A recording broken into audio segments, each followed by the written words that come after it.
Death, that final terminal conclusion, is and always will be a mystery. We can never truly be prepared for when it comes for ourselves, nor can we be prepared for when it takes someone dear to us. It's not like other forms of loss, like, say, a favorite toy or an accessory or a clothing item. While these all carry sentimental value, you inherently have all of that value internalized. You can replace these things, as cold as that may sound. It'll never be the same as the original, but the option is there.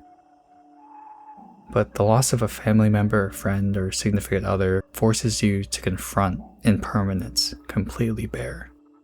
You'll never be able to share stories about figures on your shelf again.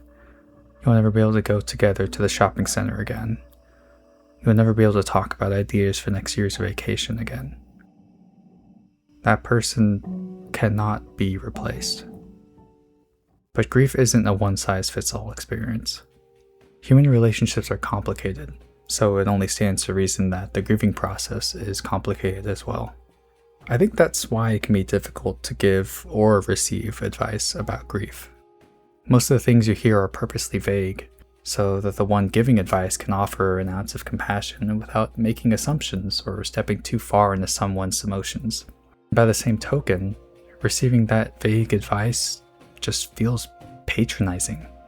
How are you supposed to know how I should feel if I don't know how I should feel? わかんないじゃん。わかんないじゃん!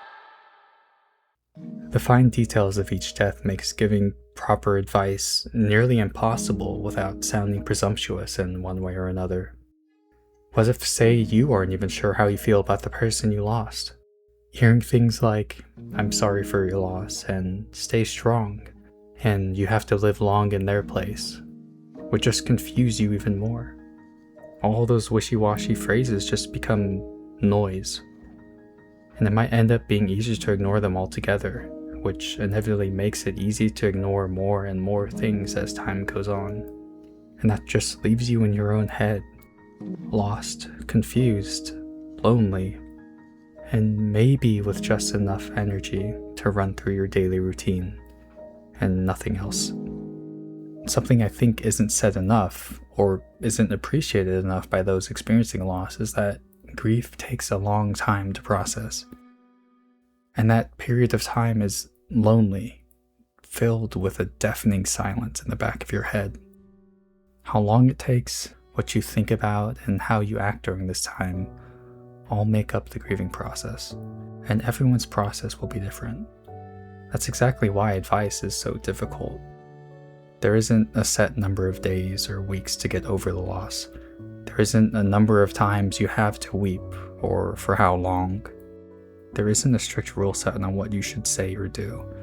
Granted, of course, you probably shouldn't resort to hurting others, and especially yourself. But you shouldn't be surprised to find your mind going places you thought you would never go to. Loss is all about uncertainty. We don't like to think about it. So when it happens, no one really knows how to handle it. And any advice you hear from your family, friends, stranger, some random schmuck making an anime video on YouTube, or anywhere else, should be taken lightly.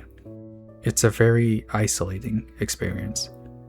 Being reminded of the world's impermanence is humbling in a way that nothing else is. There is no return to last save option. There is no rewind 5 seconds in the video option. When it happens, that's it.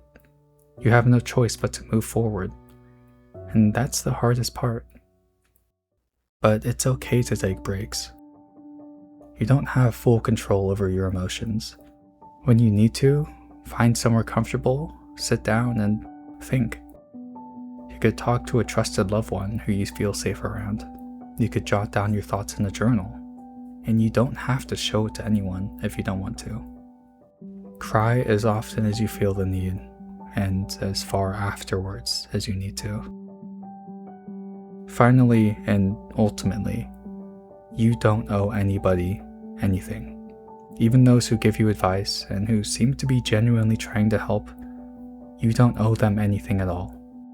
Not any of your distant relatives at the funeral, not any of the priests at the church, not even the person that you lost.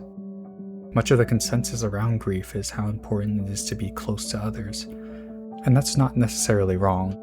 The isolation of loss can only be countered by connection, but you need to prioritize yourself above all else. Your emotions are your own, your life is your own. And if anyone tries to tell you otherwise, give them hell. ぶっ殺せ。